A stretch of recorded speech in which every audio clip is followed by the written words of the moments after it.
Jangan lupa like, subscribe, dan share ya. Bismillahirrahmanirrahim. Bid'ah secara bahasa artinya segala sesuatu yang baru ada yang sebelumnya tidak ada. Secara bahasa, ingat loh, secara bahasa.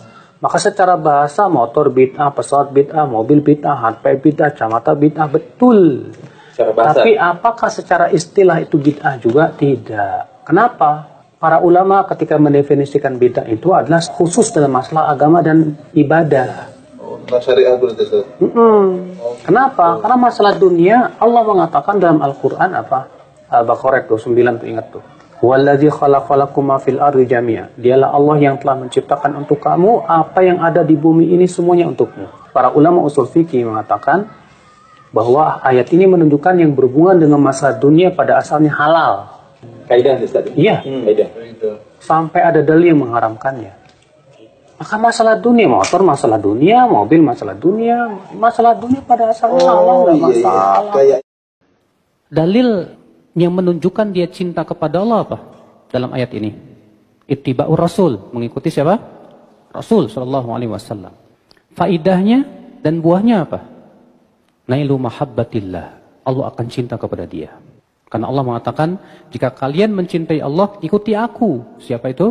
Rasulullah. Balasannya apa? Niscaya Allah akan cintai kalian. Dan Allah akan ampuni dosa kalian. Ini menunjukkan, akhi, ya, orang yang mengaku cinta Allah tapi dia berbuat bid'ah, tidak mau mengikuti Rasul SAW dalam tata cara ibadah, membuat cara yang baru dalam ibadah, hakikatnya ia belum mencintai Allah. Karena ittiba'ur Rasul itu tanda cinta kepada Allah. Bagaimana seseorang akan mencintai Allah sementara ia lebih mencintai bid'ah daripada sunnah? Tidak mungkin. Sekarang saya mau tanya, Rasulullah SAW tugasnya apa sih? Tugasnya adalah menjelaskan syariat yang Allah cintai dan ridhai. Sekarang kalau ada orang yang berbuat bid'ah, seakan-akan bukankah mengatakan bahwasanya Rasulullah SAW belum menyampaikan secara sempurna? Bukankah ini tuduhan terhadap Rasul?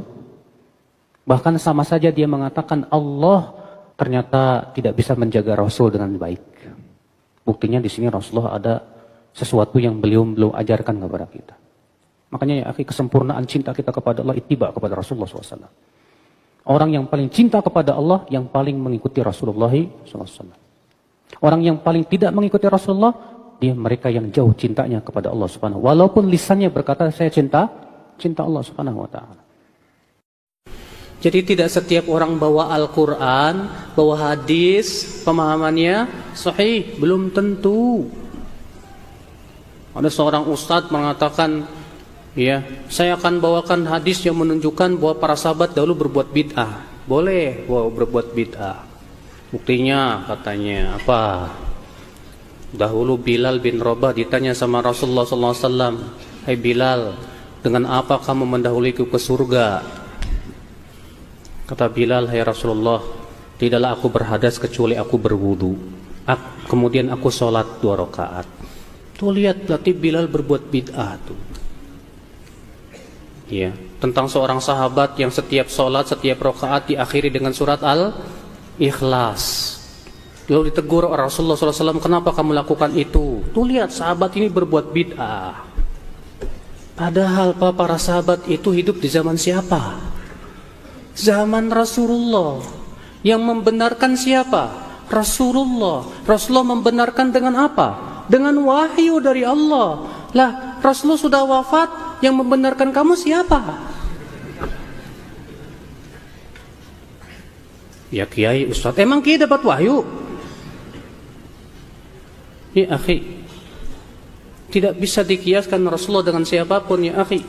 Rasulullah SAW membenarkan itu dengan wahyu. Allah berfirman, "Wa ma yantiqu 'anil hawa in huwa illa wahyu yuha." Tidaklah Muhammad berbicara dengan hawa nafsunya, akan tetapi ia adalah wahyu yang Allah wahyukan kepadanya.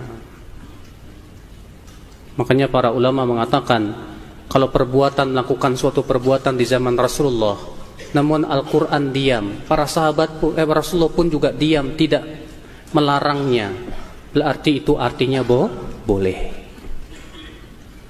Ya.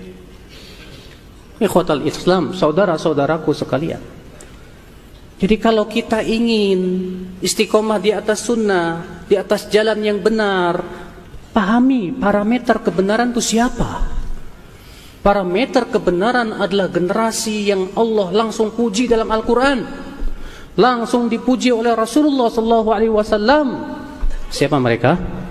Para sahabat, para tabi'in, para tabi'un tabi'in. Baca oleh kamu, insyaallah ayatnya sering didengar.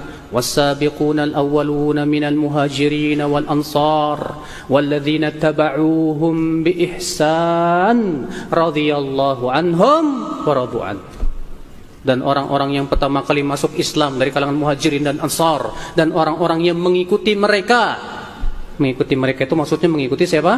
Para sahabat tersebut. Apa yang terjadi? Radhiyallahu anhum, Allah ridha kepada mereka tuh, Allah ridha kepada mereka. Dan mereka pun ridha kepada Allah Subhanahu wa taala. Dan ayat-ayat dan hadis-hadis tentang masalah banyak, Pak, sering kali dibahas mungkin sama ustaz di sini. Jadikan parameter, Pak. Para ulama saja mereka semua rujuk kepada para sahabat. Imam Syafi'i rahimahullah sampai berkata apa? Wa ara'uhum lana Ahmad. Pendapat para sahabat lebih terpuji untuk kita. Wa aula min ara'ina li anfusina, dan lebih layak untuk kita ikuti daripada pendapat kita sendiri. Lihat akhi, saudara-saudaraku sekalian, Imam Syafi'i mengatakan para sahabat lebih berhak untuk kita ikuti. Imam Ahmad juga berkata begitu, Imam Malik, Imam Abu Hanifah, semua ulama sepakat untuk rujuk kepada pemahaman para sahabat Rasulullah SAW. Jadikan itu parameter. Terus gimana dong Ustaz? Bagaimana mengetahui pemahaman para sahabat? Jawabnya tadi kembali kepada yang pertama, menuntut ilmu. Nah, kalau nggak nuntut ilmu gimana, Mas? Terus kitab apa yang bisa saya jadikan rujukan? Kitab para ulama terdahulu, Pak, yang telah menulis dengan sanad-sanad mereka kepada para sahabat Rasulullah SAW. Ada kitab Asy-Syari'ah oleh Imam Al-Ajurri, Usulus Sunnah Imam Ahmad bin Hanbal, Syarhus Sunnah Imam Al-Muzani, murid Imam Syafi'i. Demikian pula Ibnu Battah, ya, dalam kitab beliau As-Sunnah. Demikian pula Al-Imam Al-Lalikai, Syarah I'tiqad Ahli Sunnati wal Jamaah. Masya Allah. Cuman masalahnya bahasa Arab, Pak. Ya. Kebanyakan kita belajar bahasa Arabnya payah ini. Kalau bahasa Inggrisnya cas-cus-cesos, ya. Tapi bahasa Arabnya aduh puyeng. Ya, ngeliatin huruf-huruf gundul. Tapi harus dibelajar, Pak. Harus kita pelajari ini bahasa Al-Quran, bahasa hadis. Maka ini saudaraku, jadi yang kedua ini, agar kita mau istiqomah di atas pemahaman, di atas sunnah, fahamilah kebenaran dan parameternya. Parameternya adalah tiada lain pemahaman salafus salih. Wallahu a'lam.